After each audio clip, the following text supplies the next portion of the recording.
چند برس پہلے اہل سنت کے ایک عظیم عالم محمد اشرف آصف جلالی مدظ اللہ العالی نے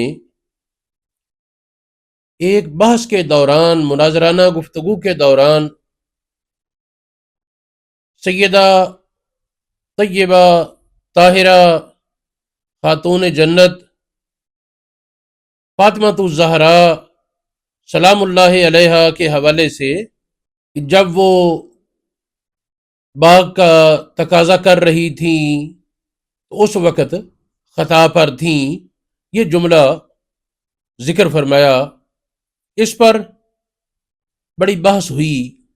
اس سلسلے میں تحقیق اور غور جب کیا جائے تو پہلے یہ سمجھنے کی ضرورت ہے کہ خطا اور غلطی یہ کوئی لازم ملزوم نہیں ہے کہ غور و فکر کرنے والا مسلمان جب غور و فکر کے بعد ایک عمل کرتا ہے تو اگر اس میں خطا ہے، خاص طور پر جب اس کی شرائط پوری ہیں، قاعدے کے مطابق خطا ہے تو بھی ایک ثواب ملتا ہے، اور اگر درست ہے تو دوہرا ثواب۔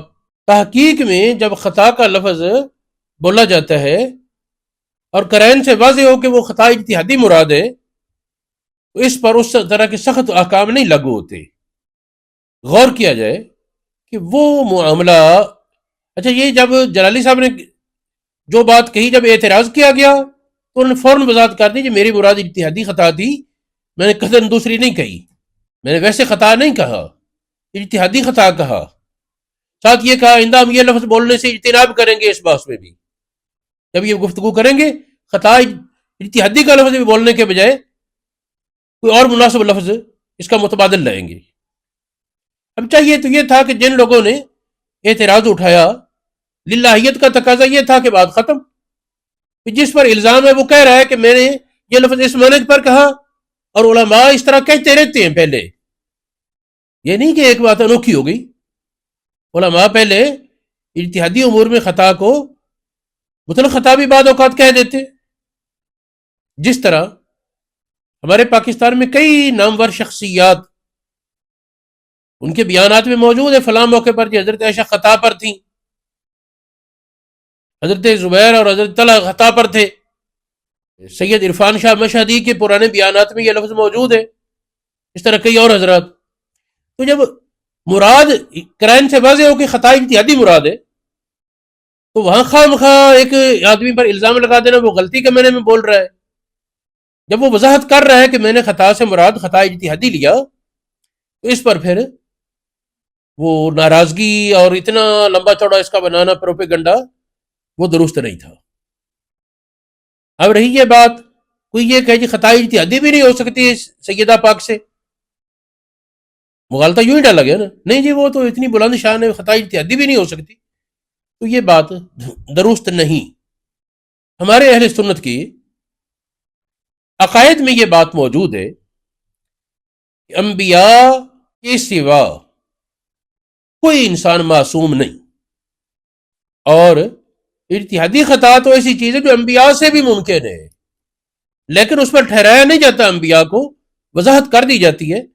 لیکن ایک وقت جس طرح سیدنا آدم علیہ السلام نے جو وہ دانا کھایا شجرہ ممنوعہ، اس کے بارے میں سید نعیم الدین مراد آبادی خزائن العرفان میں ارشاد فرماتے ہیں کہ آدم علیہ السلام سے اجتہادی خطا ہوئی، اجتہاد اس طرف کیا خطا ہوئی۔ اب اگر اجتہادی خطا کہنا بھی گستاخی بے ادبی بنے تو واضح بات ہے کہ یہ پھر سید نعیم الدین پر بھی الزام آئے گا، پھر اس سے آگے بھی۔ پھر قرآن پاک کی بہت سی تفاسیر میں سیدنا سلیمان اور داود علیہ السلام کے واقعے میں ذکر ہے کہ حضرت داود علیہ السلام سے خطا اجتہادی ہوئی۔ ایک معاملے کا فیصلہ داود علیہ السلام کے پاس پیش کیا گیا، آپ نے اور طرح اس کا جواب دیا۔ بعد میں سیدنا سلیمان علیہ السلام کے پاس معاملہ آیا، راستے میں کھڑے تھے، انہوں نے کہا نہیں فیصلہ اس طرح ہے، اور اللہ پاک نے فرمایا فَهَمْنَاهَا سلیمان، ہم نے سلیمان کو اس معاملے کی سمجھ عطا کی۔ اس سے یہ پتہ چلا کہ اس مقام پر بہت سے مفسرین نے لکھا کہ داود علیہ السلام سے خطا اجتہادی صادر ہوئی. یعنی جب مقام نبوت میں اس میں کوئی حرج نہیں آتا تو اہل بیت اطہار، اصحاب کبار، اولیاء اعظام، ان پر بھی خطا اجتہادی کہنے میں کوئی الزام یا کوئی گستاخی ثابت نہیں ہوگی. ہماری فقہ حنفی کے متعدد کتابوں میں ایک مسئلہ ذکر ہے، در المختار میں، اس طرح الاشباح والنظائر میں، اور کئی کتابوں میں ہے. جب ہم سے پوچھا جائے کہ تمہارا موقف درست ہے، فقہی مسائل میں ہم یہ کہیں گے کہ ہمارا موقف درست ہے، ثواب ہے سواد کے ساتھ، ہمارا موقف ثواب ہے، خطا کا احتمال ہے، اور ہمارے مخالف کا موقف خطا ہے، ثواب کا امکان ہے.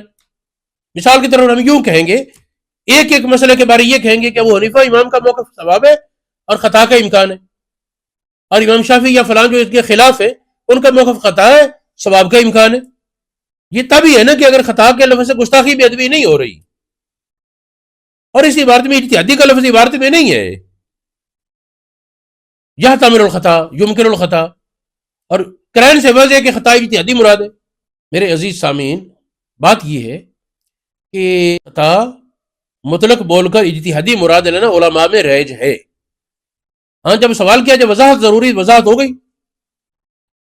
پھر دیکھیں، یہ نور الانوار میرے پاس ہے، توضیح تلوی اور بہت سی اصول فقہ کی کتابوں میں یہ بات درج ہے کہ نبی کے پاس جب کوئی مسئلہ پیش آئے، اسی حکم ہے کہ وہ 3 دن تک انتظار کرے اللہ پاک کی طرف سے وحی کا.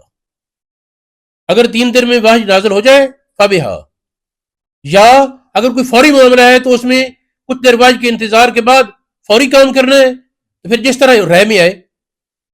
اجتہاد کرے نبی، غور و فکر کرے، جو اسے سمجھ آئے وہ فیصلہ سنا دے.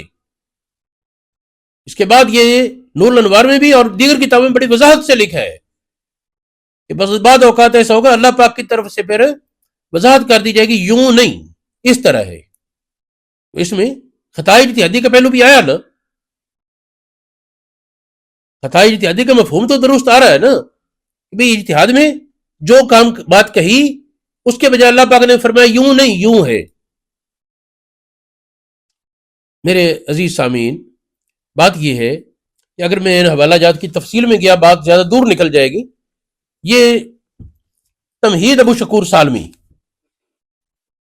تمہید ابو شکور سالمی یہ پرانی کتابوں میں سے ہے، اور اس کی تعریف کے لیے اتنا کافی ہے کہ حضرت بابا فرید الدین گنج شکر نے نظام الدین اولیاء کو سبقن یہ کتاب پڑھائی، اور الحمدللہ یہ اسی سند کے ساتھ ہم تک یہ کتاب پہنچی کہ ہم نے سندن یہ کتاب پڑھی ہے، اور ہماری سند بابا فرید کے واسطے سے آگے اساتذہ تک جاتی ہے. اس کتاب میں صفحہ 159 پر لکھا ہے، وجوب العصمت من خصائص اوصاف النبوت، نبوت کی خصوصیات میں سے ہے کہ ان کے لیے معصوم ہونے کا عقیدہ رکھا جائے. اصل یہ ہے کہ معصوم ہونے کا مطلب ہے ان سے گناہ سرزد نہیں ہو سکتا، غلطی نہیں ہو سکتی. یہ عقیدہ انبیاء کے لیے تخصیص ہے، اور انبیاء کے ماں سوا دوسروں کے لیے اس میں حفاظت کا پہلو ہو سکتا ہے. بہت سے اولیاء اور اہل بیت قرینے کی آس ہے کہ زندگی بھر ان سے کوئی غلطی نہ ہو، لیکن عقیدے میں انہیں محفوظ کہا جائے گا، معصوم نہیں کہا جائے گا. عصمت یہ انبیاء سے خاص ہے. یہ کتاب المعتقد المنتقد، جس پر مولانا شاہ احمد رضا خان نے حاشیہ لکھا، اس کتاب میں متعدد جگہ یہ بحث ہے. مثال کے طور پر اس کا 190 صفحہ، اس میں یہ لکھا ہے لأن العصمت من خصائص الانبیاء خلافا للروافض، رفضی اختلاف کرتے اور عقیدہ یہ ہے کہ معصوم ہونا انسانوں میں صرف نبیوں کے لیے خاص ہے. کوئی انسان نبیوں کے سوا شرعی معنی میں معصوم نہیں ہوتا. اسی طرح اسی کتاب کے صفحہ 110 پر درج ہے انبیاء کے لیے جو خاص چیزیں ہیں ان میں یہ ذکر ہے، ہم من العصمت وہی من خصائص النبوت علی مذہب اہل الحق، اہل حق کے مذہب کے مطابق معصوم ہونا انبیاء کا خاصہ ہے. خاصہ وہ ہوتا ہے جو وہاں پایا جائے، ادھر ادھر نہ پایا جائے. اس میں آگے چل کر کہتے ہیں کہ انبیاء کے غیر کو معصوم جاننا بہت بڑا فتنہ ہے. انبیاء کے غیر کو معصوم جاننا بہت بڑا فتنہ ہے. تو شیعہ لوگوں نے اس میں گھڑا ہوا ہے کہ فلاں فلاں ائمہ وغیرہ وہ معصوم ہیں. اہل حق اس کو باطل سمجھتے ہیں، درست نہیں مانتے. پھر اہل سنت کی ایک بہت بڑی کتاب ہے، یہ اصول فقہ کی کتاب ہے، مسلم الثبوت. اس کی شرح لکھی فواتح الرحمود. یہ شرح ایسی ہے جس میں پورے درس نظامی کی تمام علوم و فنون جمع ہے. اس کو سبقان حل کر کے پڑھ لے جو بندہ، وہ تمام علوم و فنون ساری کتابوں کا ماہر ہو جاتا ہے. اور جو ساری کتابوں کا ماہر نہیں، وہ یہ پڑھا نہیں سکتا. اس میں کوئی پورے درس نظامی میں جتنے علوم ہیں، فنون ہیں، سارا کچھ اس کا خلاصہ یا اس پر مہارت ہوگی تو یہ کتاب حل ہوگی. مسلم الثبوت کے جو چھپا میرے پاس، اس کے دوسرے جلد میں صفحہ 280 اور 79 پر 280 پر بات شروع ہوتی ہے. اہل سنت کا موقف یہ ہے، پوری امت کا بلکہ اجماع ہے کہ انبیاء معصوم ہیں، انبیاء کے ماں سوا معصوم نہیں. صرف شیعہ لوگ اس میں اختلاف کرتے ہیں. شیعہ کا موقف یہ ہے کہ وہ ائمہ بھی معصوم ہیں، اور شیعہ کے موقف میں چلتے ہوئے یہ بات کہی کہ شیعہ کے نزدیک ائمہ 12 وہ اجتہادی خطا سے بھی معصوم ہیں. اجتہاد میں بھی خطا نہیں ہو سکتی. یہ تفصیل میں گئے تو بات لمبی ہو جائے گی. بات میں یہ کہنا چاہتا ہوں کہ یہ اجتہادی خطا سے معصوم ہونا شیعہ کا عقیدہ ہے. اور یہاں بحث اگرچہ ہمارے سنی اور بہت سے لوگ اس میں اچھل رہے، لیکن حقیقت دیکھیں جائے تو بحث یہ شیعہ کی ہے، کیونکہ اس میں شیعہ لوگوں کا یہ موقف تھا نا. اس موقع پر یہ موقف تھا شیعہ کا.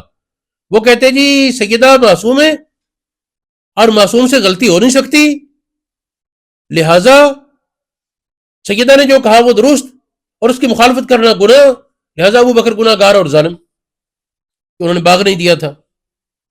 حالانکہ حقیقت یہ ہے کہ سیدہ نے جب تقاضا کیا، ابو بکر صدیق نے حدیث سنا دی کہ انبیاء کی جماعت جو تھوڑے وہ وراثت نہیں بلکہ امت کے لیے ہے اور اس کا جو نظام رہتا ہے، اس پر سیدہ نے خاموشی اختیار فرمائی.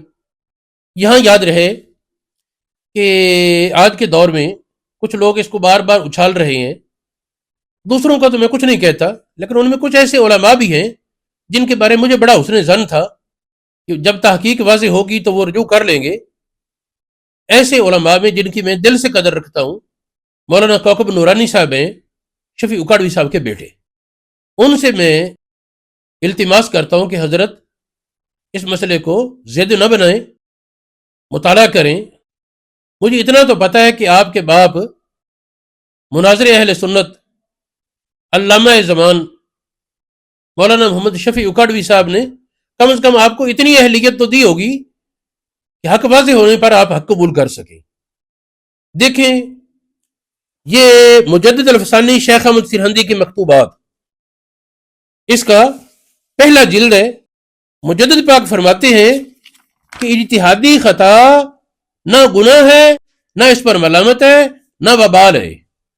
یہ بے ادبی گستاخی نہیں بنے گی کسی کی طرف اجتہادی خطا کی نسبت. چنانچہ میں اس کی عبارت ایک پیش کرتا ہوں. یہ مکتوب نمبر ہے 54. اس میں صحابہ کرام کے بعد معاملات کا ذکر ہے. اس کے بعد لکھتے ہیں ای قدر میدانم، مجھے اس بات کی تسلی ہے حضرت امیر یعنی حضرت علی کرم اللہ وجہ الکریم دراں باب، جو حضرت علی کے دور میں جنگیں ہوئی، ان میں برحق بوداند، حضرت علی یقیناً حق پر تھے، مخالف عیشا بر خطا بود، حضرت علی کے مخالف ان جنگوں میں خطا پر تھے. یہاں لفظ خطا ہی بول رہا ہے، اجتہادی ساتھ نہیں کہا. بعد میں وضاحت کی اما یہ خطا خطا اجتہادی است، یہ خطا اجتہادی خطا ہے. تاب حد فسق نہ میرے ساند، یہ فسق کی حد تک نہیں لے جاتی بلکہ ملامت رہا ہم درین طور خطا گنجائش نیست. اس قسم کی غلطی میں تو ملامت کی بھی گنجائش نہیں. اب یہ مجدد پاک آپ کی یہ تحریر بالکل واضح ہے نا حضرت علی کرم اللہ وجہ الکریم کے مخالفین کے ساتھ، لیکن بات تو یہ چل رہی ہے نا کہ جن پر ہم کہتے ہیں کہ وہ خطا پر تھے اس دور میں، ملامت نہیں. کوئی عیب نہیں، نقص نہیں، کہ مختیرہ نیز یک درجہ است از ثواب، خطا والے کو وہ ایک درجہ ثواب ملتا ہے۔ یہ 54 نمبر میں ہے، 54 میں۔ اس کے بعد یہ مکتوب نمبر 59 اس میں چلاتے ہوئے باس کہتے ہیں، صفحہ نمبر 35 ہے، دفتر اول، حصہ دوم، مکتوبات میں، ماجرا بینہم من المنازعات والمحاربات، صحابہ کے درمیان جو جھگڑے اور جنگیں ہوئیں، محمول علی معاملہ صالحہ، ان میں حمل ہے کہ اس کو اجتہاد پر عمل کیا جائے۔ وَإِنْ أَخْطَأَ بَعْضُهُمْ فِي الْاجْتِهَادِ، بعض سے اجتہاد میں خطا ہوئی، فَلِلْمُخْطِئِ دَرَجَةٌ، خطا والے کے لیے بھی درجہ ہے، اور یہ اللہ پاک کی حکمت تھی۔ اس طرح اور بھی کئی مقامات پر۔ تو حضرت یہ ان دو مکتوبوں کو ہی پڑھ لیں، 54 نمبر مکتوب اور 59 نمبر مکتوب پہلے جلد کے، تو اس سے بھی بات مجھے امید ہے کہ صاحبزادہ قبلہ کوکب نورانی صاحب کے ذہن میں بات واضح ہو جائے گی، اور مجھے ان سے یہ بڑا ہی حسن ظن ہے کہ جب ان پر حق واضح ہو جائے گا وہ رجوع میں دیر نہیں کریں گے، بلکہ وہ بطیب نفس خوش دلی کے ساتھ اس معاملے کو حل کر لیں گے، سمجھ آ جائے گی۔